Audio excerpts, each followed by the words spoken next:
In the harsh desert outside Las Vegas, survival requires cunning and grit. And the paths of an epic race season converge here on an unparalleled proving ground that will test the spirit and competitive will of all who enter. Today, the best athletes in the sport have earned a shot at a $50,000 prize. But first, they must endure a grueling 24-hour race, working against time and fear. Yet from their spirit of community is born an individual quest for greatness. The course is set. The racer's ready. Who will write the final chapter? Last dance in Las Vegas. This is World's Toughest Mudder.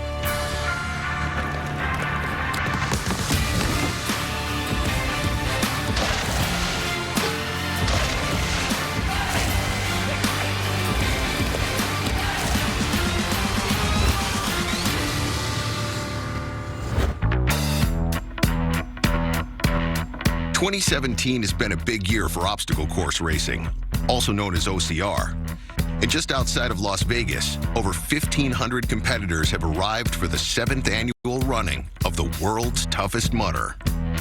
World's Toughest Mudder is like the perfect zenith to the Tough Mudder season. It's the biggest, the baddest, the longest, the hardest, most competitive. So everything's been building up for this.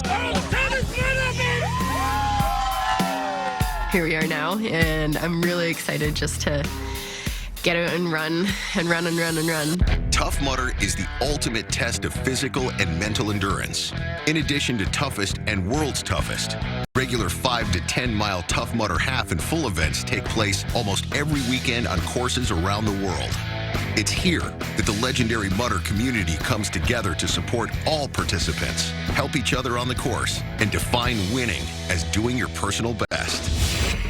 Leading up to this event, athletes were regularly put to the test, honing their OCR skills at 6 8-hour overnight races called the Toughest Mudder Regional Series. Competitors who finished within the top 5 in one of the toughest regional events were awarded elite status for World's Toughest, which includes a prime position in the pit area with easy access to the race course. You know, you always worry about the prep and making sure that you get as much as you can. Now it's here, and it's going to be a dogfight. Here in the pit, competitors set up their bases of operations, where prep for the 24-hour race is crucial. So this will be like what I have to run each lap in like an hour 19. Although the temperature at start time is forecast at around 70 degrees, the desert climate guarantees a precipitous drop after nightfall. Quick access to things like wetsuits and food are key to a well-organized pit and can mean the difference between success and an early exit. The pit at World's Toughest is also where members of the Mudder Nation gather socially to reconnect and celebrate the year's accomplishments. It's like Burning Man meets NASCAR. You just see lanes and lanes and lanes of tents everywhere. It's kind of like this organized chaos.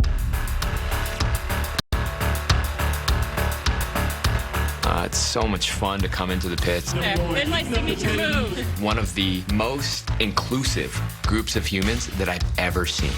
And you see these teams together of like mixed, mashed people, and you're like, how did these people even get together? Should we wrestle? And this year, we have athletes in wheelchairs, Jesse, and the opportunity fell into my lap to work with this gentleman, Superman. You ready for this? Oh, yeah. The premier OCR event has drawn the biggest names in the sport, and all eyes will be on the highly competitive men's and women's individual competitions.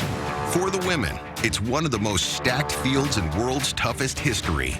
Starting off with returning 2016 champion, Stephanie Bishop. I started out my year with a lot of health issues, but I'm gonna keep on pushing, and I'm totally fine with that. I mean, that was my whole thing last year. I just kind of like to slip in under the radar and do my thing. Also competing is the 2017 Regional Toughest Series champion, Allison Tai. I really feel like this year at the Toughest Series, I was able to drop the hammer and kept strong all the way to the end. So I'm really hoping just to keep that momentum into this super long race we're going into. Lesser known to Mutter enthusiasts, but coming in highly regarded by her fellow competitors, is ultramarathoner Rhea Koval. I'm coming from an actual ultra running background, so I have run 50 miles before. So I don't think I'm gonna focus on trying to sneak up on people, more just see if I can trick myself into actually running for the whole time. After several dominant first-place regional toughest performances this year, Lindsay Webster also arrives with high expectations. Last year, I came in to do this 24-hour race, and it was by far the longest distance I'd ever taken on. I didn't have as much experience, but this year, I've got 3 toughest Mutter races under my belt.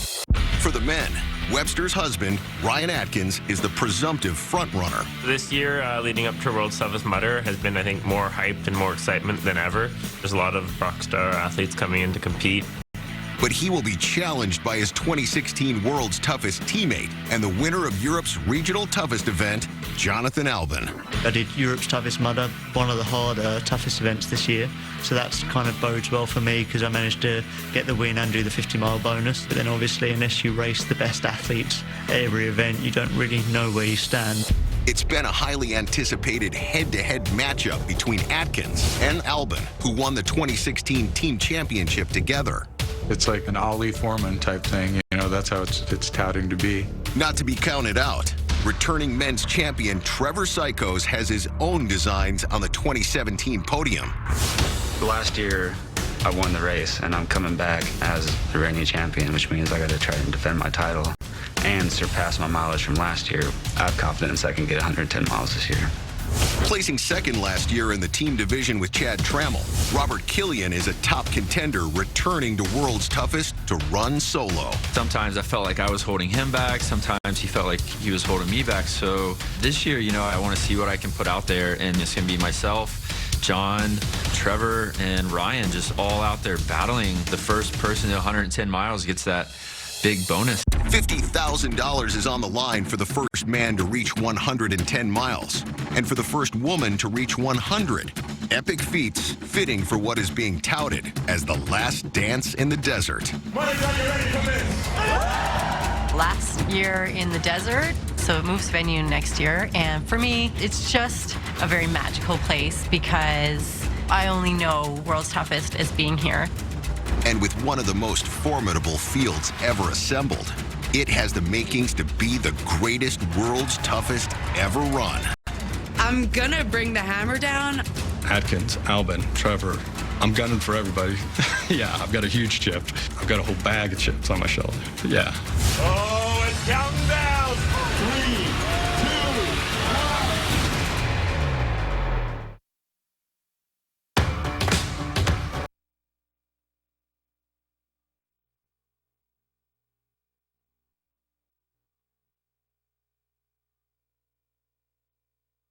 Discover smarter sleep only at a Sleep Number store.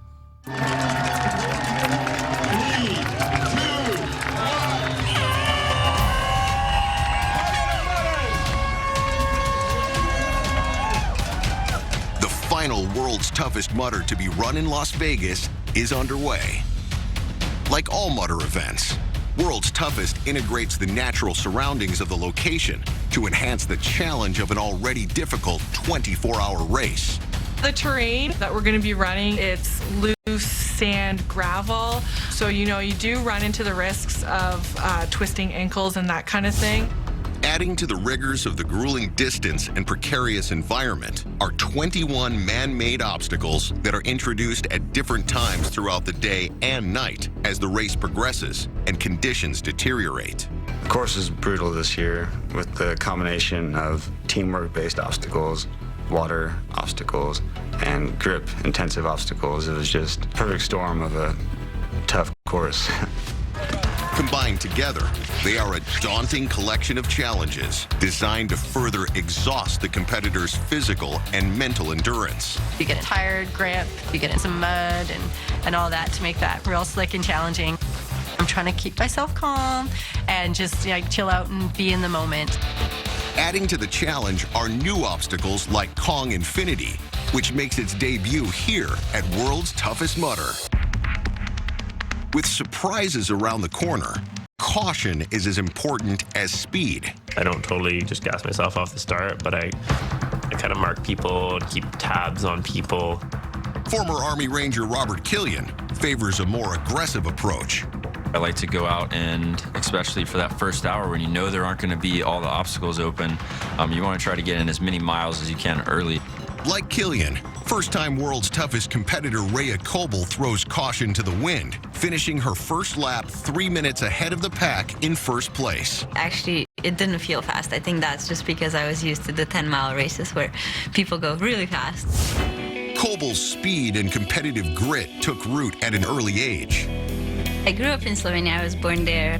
I did gymnastics, and I was in the national team from when I was 10 until I quit at 17. It was 4 to 7 hours a day of practice, 6 days a week. I think that gave me a lot of discipline. They always taught us if we fell, even if you were hurting, is to just go back and do it again. I think that helps with obstacle racing because if you fall down, you just get up and you keep going. I came to the United States for school, so I went to UC Berkeley for undergrad. I met my husband there, and right now I'm at Stanford. I'm a graduate student. I'm doing PhD in applied physics. That's what I do when I'm not running. For the veteran Lindsay Webster, her experience in the Regional Toughest Series has enabled her to refine the preparation for her second appearance at World's Toughest. I've learned a lot about different gear. If I'm going through water, then I'll stick in a pair of earplugs and helps keep my body temperature up. This year I've got a Fitbit, so I'm really excited about that. And the nice thing about it is that it actually has a built-in heart rate monitor. If I see it getting higher than I want it, then, that's a sign that I should slow down a little bit. Constantly monitoring heart rate to regulate their pace will be crucial, since competitors must complete as many 5-mile laps as they can over 24 hours. The most completed laps in the shortest time wins the race.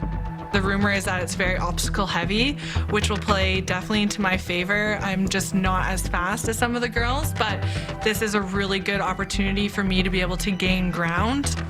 Quickly clearing obstacles is essential for success on the Mutter course. Failure means having to complete a time-consuming penalty lap.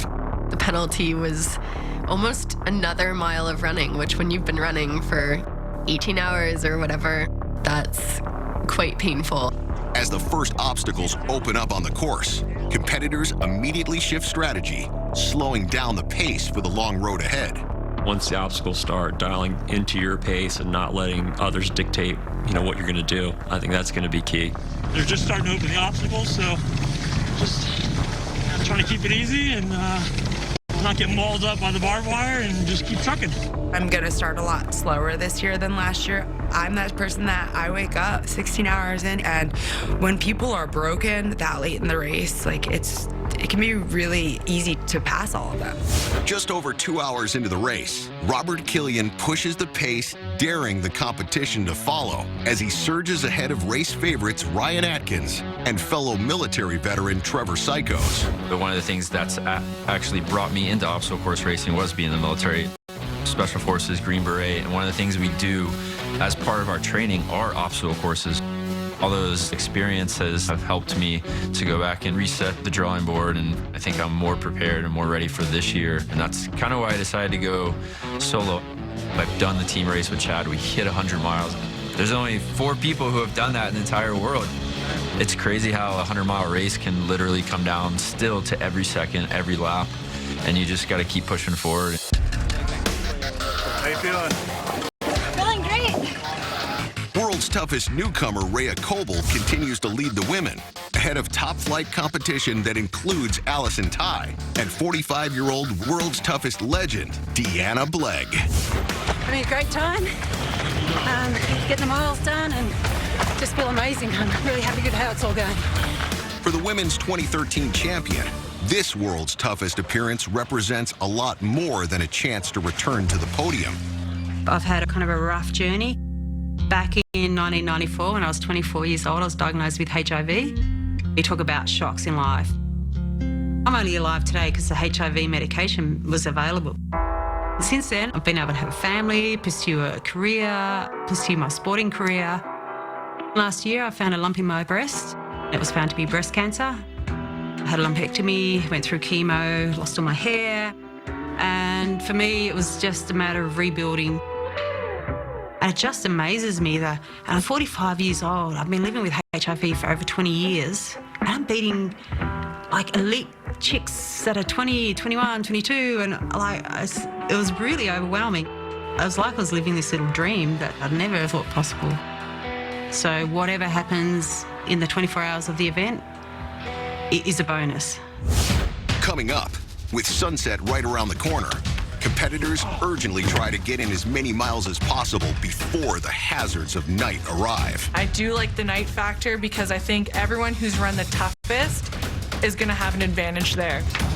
Darkness weighs on the brain and weighs on the body a lot more. It is absolutely a very difficult challenge.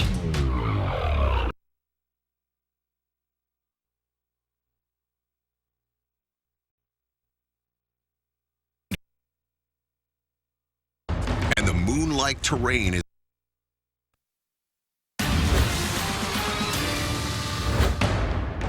4.5 hours into the world's toughest mudder, and the moon-like terrain is already wearing on the athletes, including 2016 women's champion Stephanie Bishop. My hip's hurting a lot, so we're gonna just take it step by step. The dirt, dust, and cracks in the desert hills outside of Las Vegas are not the only things keeping competitors of all shapes and sizes on their toes. In a 24-hour race, time inevitably takes a toll on the athlete's stamina, and obstacles like rope-a-dope do more than their part to chip away at their resilience.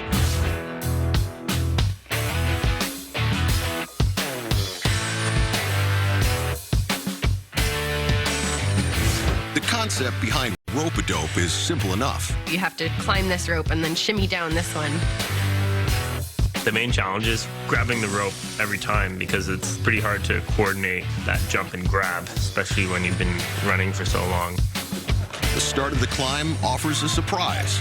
You climb up this rope, but they have it tethered down, so you can't use your feet on it. So you end up having to mostly just muscle up the rope with your arms. You gotta squeeze the hell out of it to get up it.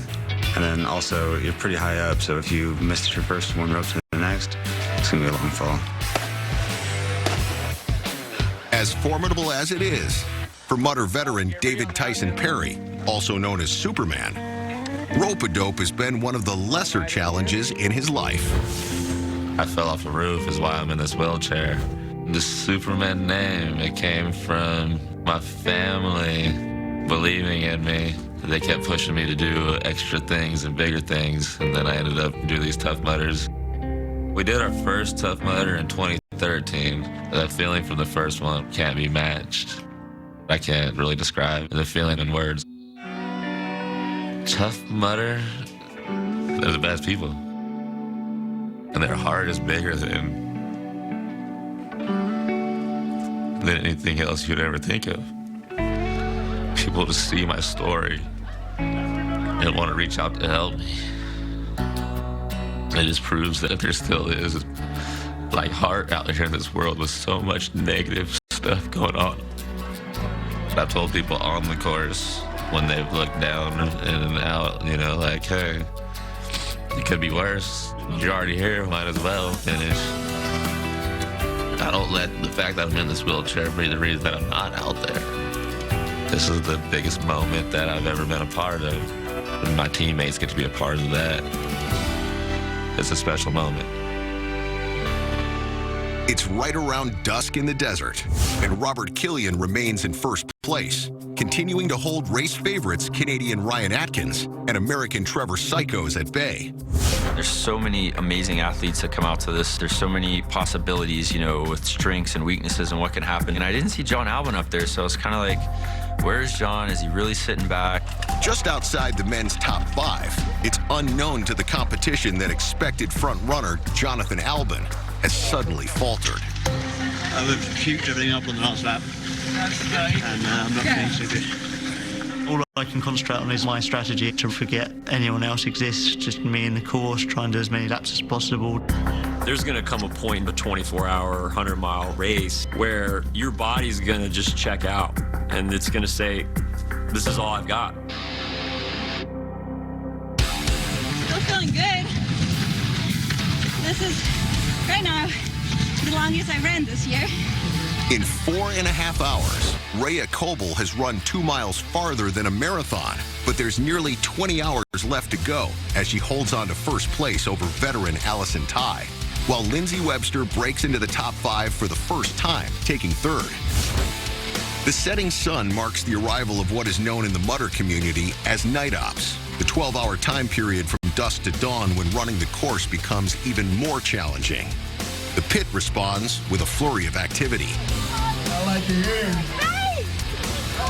In the pit, knowing and choosing what gear to use and when to use it is essential to getting through the race in one piece. There is so much equipment for this race. You've got like wetsuits, and you've got specific shoes or gloves, and then you've got all your food. But when you strip it down to the essentials, finding things that make the race better for you is all part of the game. The nice thing with the Fitbit is it's really kind of like small and light. So when you're putting on layers or your wetsuit, it's not getting caught on there. It's got a GPS so you can track your distance and your time, and it's a good tool to have out on course.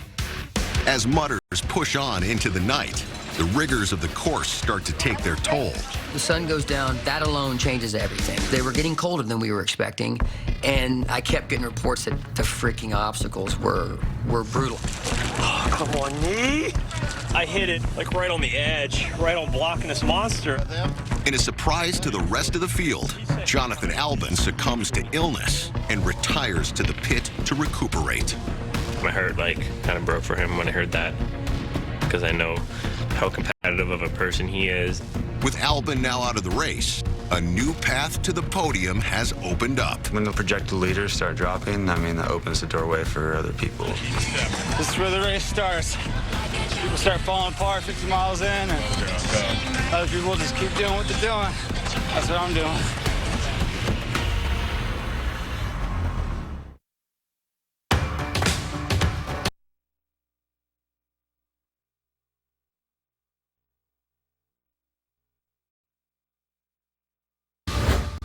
Night has progressed on the course outside of Las Vegas, and the temperature has dropped from the daytime high of 72 degrees to 50.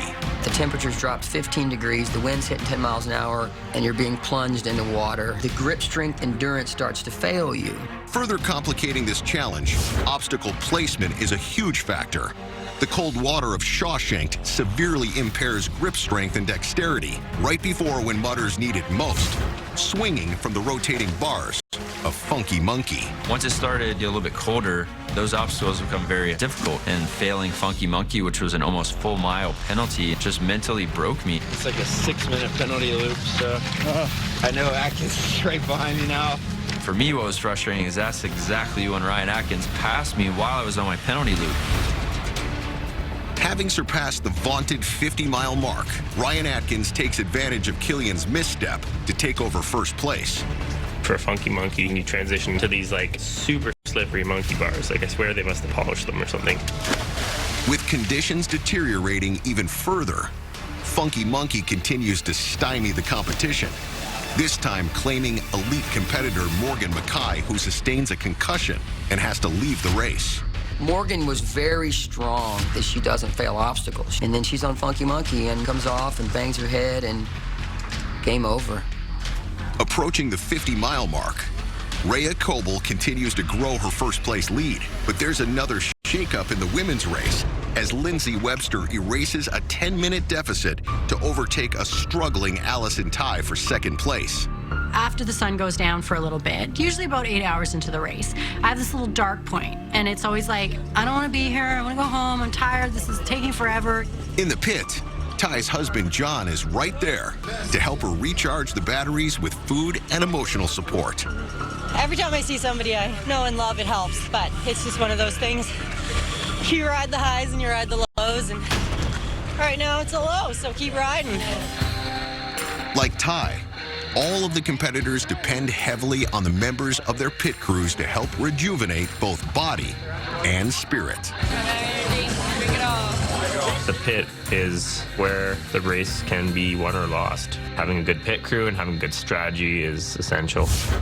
With the data collected by Fitbit Ionic, it's clear to see what's behind the mid-race surge of Webster and Atkins. Running hard has propelled both of them up the leaderboard. But the exertion has also increased their heart rates to high levels known as the peak and cardio zones, and has caused them to burn thousands of calories each. It's just before the halfway point of the race, a pivotal moment in the competition, and 6 of the 9 water obstacles are open, making the conditions muddy and cold, which weighs heavily on the competitors. Around midnight, everything just gets kind of slower and bulkier, and I don't think a lot of people were ready for that. The hard push into the night continues to take its toll, further thinning the ranks of elite competitors. Tyler Nash makes an early exit from the race, finishing with 50 miles. I don't think you can prepare for cold, and you got to keep moving. If you stop in the pit for more than 10 minutes, you're in the death zone. And 2016 women's champion Stephanie Bishop exits the competition with 35 miles. I've been dealing with a lot of pain in my hip, leg area. Unfortunately, it's not getting any better, and I have to be smart and responsible, and it's hard when you're this stubborn, but you got to think about the future, and I don't want to end my career today. Of the 27 elite competitors who entered, only 17 now remain. And for them and the 1,300 other competitors still in the race, a long 12 hours still await. Coming up, after midnight, it's a whole new race. Literally halfway through the night, they'll change the way some of the obstacles are even configured. And the terrifying obstacle synonymous with the Las Vegas course opens up. You walk up there, and it's so high.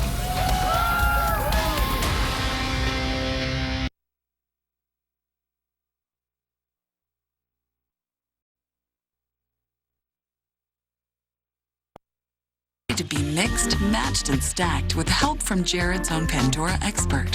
The one gift that speaks volumes you'll both treasure forever. That's why he went to Jared.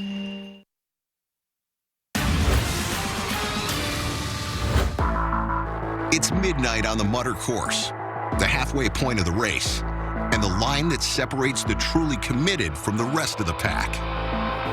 It seems like such a blur.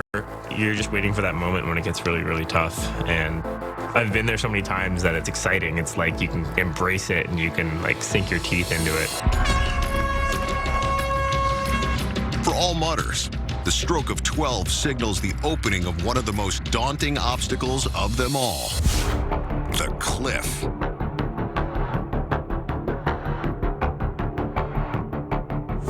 The cliff is like stepping up to this big black void. You see it. It looks high. But you get up there, and it is ridiculous. Like, people look like ants. Athletes can train for most of the challenges on the course. However, it's nearly impossible to prepare for the sheer anxiety that the cliff's freefall induces. That's what Tough Mudder's trying to do, is get you to expand your boundaries. And we believe you can. You've got to overcome this.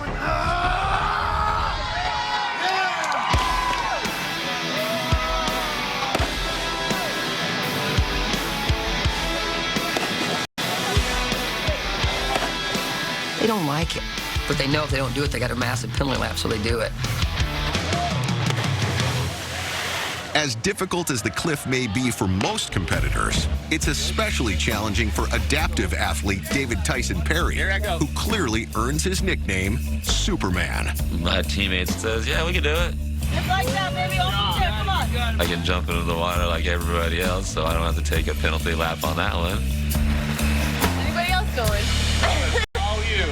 Despite the threat of almost a mile-long penalty lap for failing to complete the cliff, confronting it is a significant hurdle for Lindsay Webster that proved insurmountable in last year's World's Toughest. Last year I did it once, and then I couldn't bring myself to do it again, even though the penalty was almost another mile of running. Despite quickly clearing the cliff, the second-place Webster gives up 10 minutes to third-place Allison Tai. Meanwhile, Vancouver native Michelle Ford breaks into the top 5, even though she finished second in Canada's toughest regional. Ford is an underdog at Worlds due to the strong field of female contenders. There's a lot of comfort in it. There's like no pressure. No one knows who I am. No one will recognize me on course. It kind of really gives me the chance to just think about my race. I come from Canada, so the cold, I'm excited for the cold weather, to be honest. I was a jock my whole life, so I grew up playing sports. My dad was a big-time football player, and then that sort of led into everything. 2 years ago when I came, I had never done a single Tough Mudder. I had so much fun on that race. Loved everything, and I love the community. I'm friends with Allie, and I mean, she's been great. We're just both so happy for each other, no matter how we do. For the men, Ryan Atkins runs 2 minutes faster per mile than Robert Killian and increases his first-place lead to over an hour. Meanwhile, Killian continues to stay in front of the highly motivated returning champion, Trevor Sykos. Everyone thought it was either John, Ryan, or Robert's race. It kind of counted me out. I want to prove them wrong. But if you're going to say who's the most dangerous on the course, it's Ryan Atkins. Respected by his fellow elite competitors and widely admired in the OCR community, the unassuming Atkins has reluctantly embraced the attention and accolades his success has brought. When I started doing more racing and stuff and I started becoming recognized, it was like super strange to me. So I wrote nobody on the back of my bib just to try to stay grounded and to say I'm not special and I need to work. When people come up to me and they say things like you inspired me to lose 100 pounds, or you're the reason why I signed up for this event and it changed my life, it's really cool. Even more dominant than Atkins, Rhea Coble runs 4 minutes per mile faster than the rest of the field, holding on to first with an 8-mile lead. I like being chased if I have a comfortable lead. So in that sense, I think the race was really perfect. Rhea passed me for the second time on lap 13, so it was her 15th lap, looking so fresh. She looked so good. I was in shock because she's not going to hold that pace up, but she was just crushing it. You're thinking, okay, Rhea, at what point is it going to start adding up to her and you're going to see her have this epic drop-off? Gonna keep going at what feels good pace. I'm actually feeling pretty warm right now, so this is good.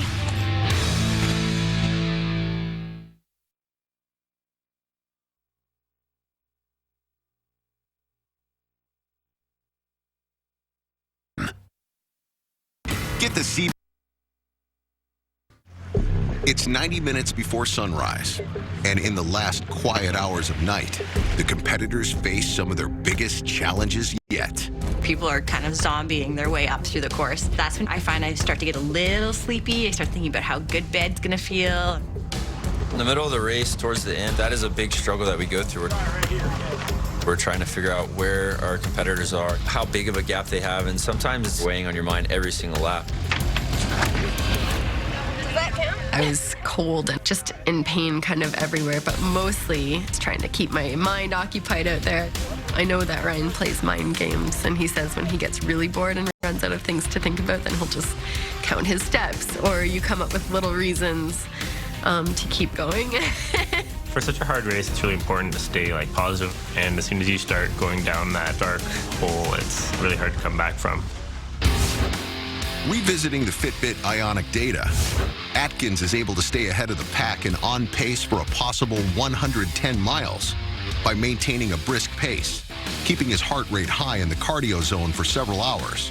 But for Webster, her exertion has dipped considerably from earlier in the race, dropping her largely out of the highly productive peak and cardio heart rate zones. I was in second place up until I think sometime just before sunrise, and then Allison passed me, which I knew would happen. With under 6 hours left in the race, Webster falls to third place behind Allison Tai, while newcomer Ulrike Evensen from Denmark doggedly remains in the top 5. I do not consider myself as good as these athletes yet. I started taking OCR seriously in 2016. I was still studying software development. Then I saw World's Toughest Mudder, and I just knew that one day I had to go. In Denmark, we mostly have the 5K. Then there's a few of us who are crazy enough to go the long distance. If I can get top 5, I'm gonna be so satisfied. And then, dawn arrives and the entire course comes back to life. For those still racing, knowing the end is near lifts their spirits. One of those athletes is Tough Mudder product designer Christopher Maltby, a committed endurance athlete running in his 5th Worlds. I had the benefit of some anonymity. I wasn't an elite contender. I was just in the regular contender pack, so I was a little bit back from the start. So I've been working in product design with Tough Mudder for a few years, from new event formats. You know, this past year we rolled out Tougher Mudder, the toughest 8-hour events, Tough Mudder X, all of those. So I worked heavily on the design of those. When I first started doing this, I came into World's Toughest and just wanted to see what I could do, didn't prepare enough for it. And I remember looking up at the top 5 and saying, wow, these guys are incredible. But every year just went at it and chipped away at it, and it's, you know, almost a spiritual experience for me. It's special for me to see my coworkers hop up from their desks and cheer me on passing through. You know, it's a really energizing, special feeling. At just after 6:30, Maltby breaks into the top 5 behind Denmark's Michael Schutt and a surging Trevor Sykos, who's now about 20 minutes behind Robert Killian. Trevor, at any moment, could change gears. I kept hearing the gap, so it was like, oh, 30 minutes, 35. Oh, now he's down to 25. Oh, now it's down to 20. And I was like, no, this is not happening. Robert Killian's Army SF and winner of the Best Ranger competition, which is probably one of the most prestigious races in the military. So, I mean, he's a contender in every race he goes to. To see that, you know, beautiful sunrise, it gave me, like, you know, second wind to keep pushing and separate myself from Trevor, where, you know, I didn't want him to think that he could catch up. Above the fray for second place with a comfortable 10-mile lead, Ryan Atkins sets his sights on nothing less than 110 miles and the $50,000 that goes along with it. It's awesome. All these people crushing it. But also knows he can never afford to lose sight of the remaining challenges in front of him. At that point, I was still just thinking to myself, like, okay, there's a lot of racing left. Stupid things can happen. Keep it together. Don't mess anything up. For the women, with Rhea Coble seemingly out of reach, the rest of the field heats up. At this point, we had kind of let Rhea go and been like, okay, that's not happening. But we were worried about Michelle because she finishes very strong and she has a lot of endurance and she can turn it up. Every lap I started to pass more and more elite contenders. That really got me going to try and go and catch Allie on another lap. With the shakeup in the women's top 5, 6th place Deanna Blegg positions herself to make a move as she enters the final stretch of the race. My pit crew said there's 2 women in front of you that are slowing down and you're moving really well, you can catch them. So that sent just a shot of adrenaline. Being on ascent just lifted my spirits. I thought, all right, I've got a mission here, and that's when I started the chase.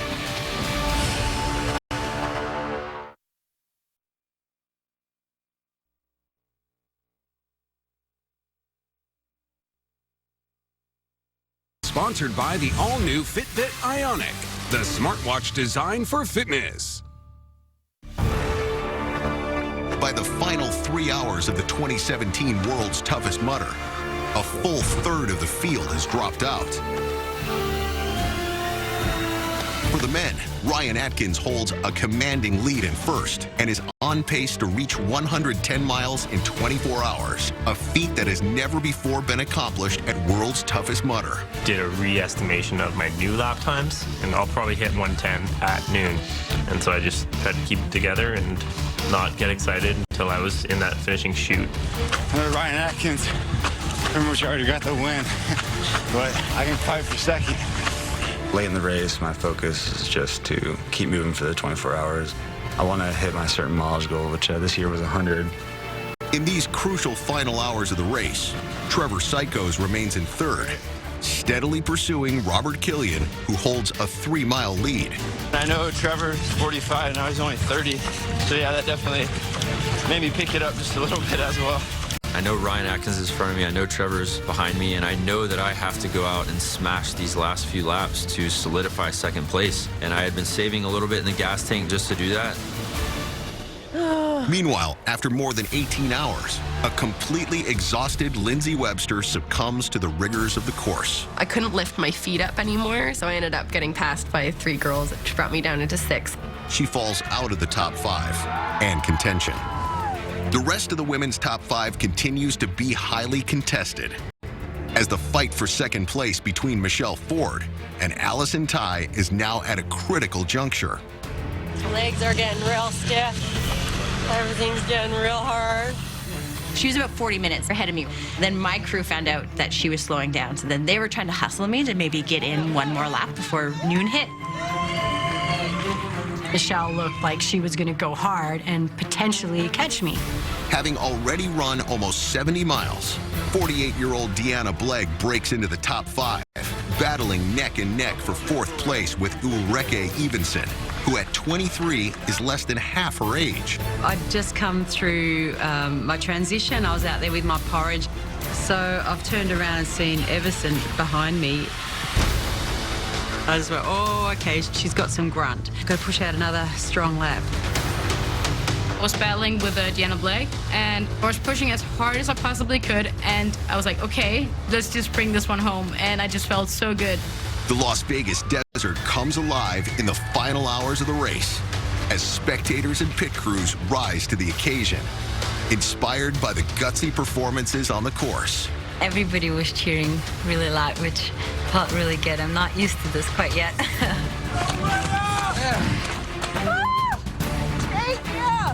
Well, the crowd is just uplifting you and make it so much easier to keep on going and to keep on pushing.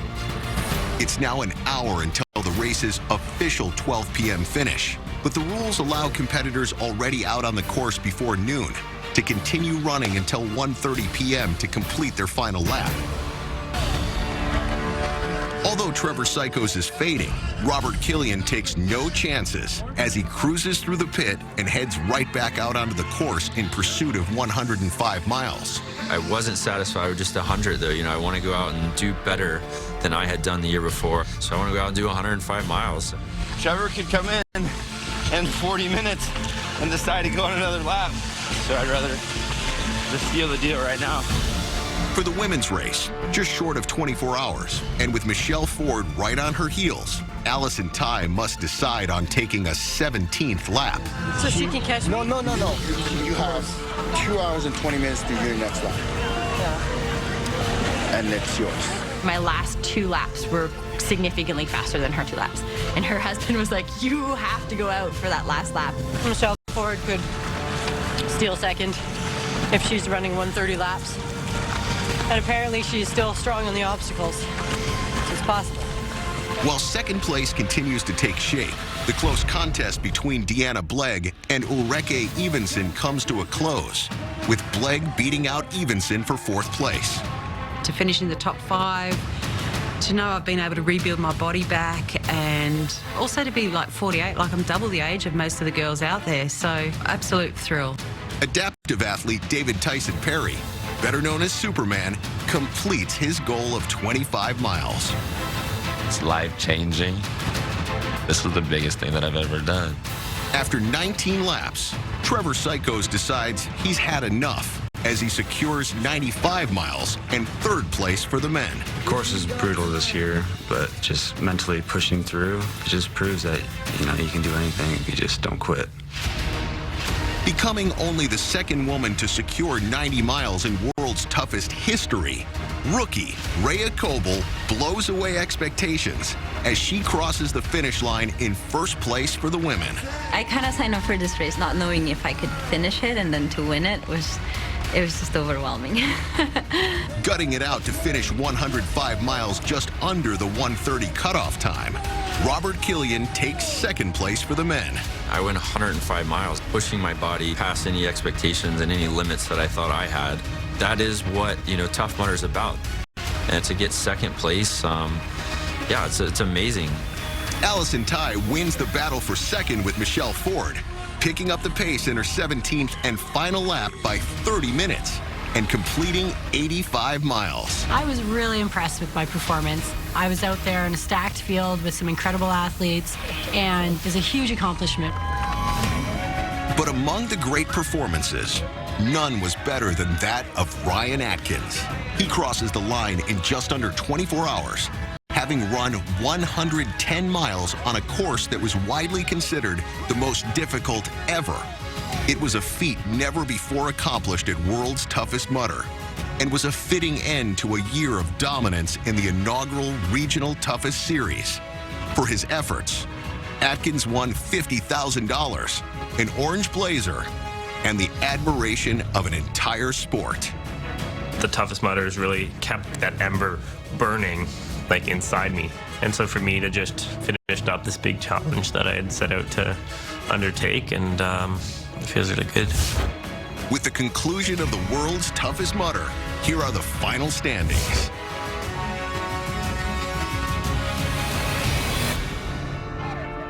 The road to world's toughest mudder had many stops, but only one destination. The last dance in the desert is where the OCR world came together for the ultimate 24-hour test of strength, endurance, and emotional will. Some rose to the occasion, and some fell short. Now that this dance is finished, the line of what's possible has been redrawn, and the countdown begins for the 2018 season. The toughest regional series culminates with the debut of World's Toughest Mudder in Atlanta, plus over 30 Tough Mudder half and full events for those just looking to start their mudder journey, including brand new obstacles to be unveiled on January 11th. The Mudder legend continues. Your family should share the holiday